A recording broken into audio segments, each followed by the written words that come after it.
wyneb bach crwn a thrwyn bach smwt sydd gan fy mrawd bach chi.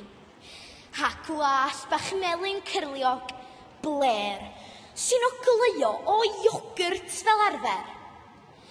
Rôl gorffen ei frecwast, mae'n lluchio'i blat yn glywtan ar y llawr, sydd yn aml ar ôl cinio fel tasai rhywbeth wedi ffrwydro dan y bwrdd, lle mae pys wedi rowlio a thatws di stwnsio a moron di bwnsio at ddarnau o legos mawr mawr.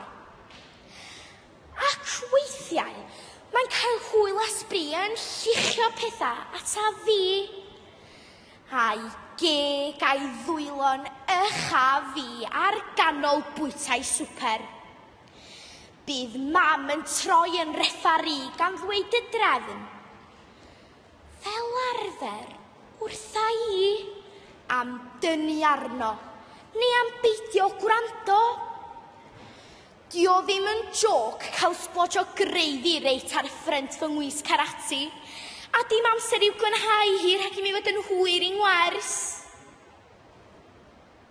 Nac di. Coeliwch fi.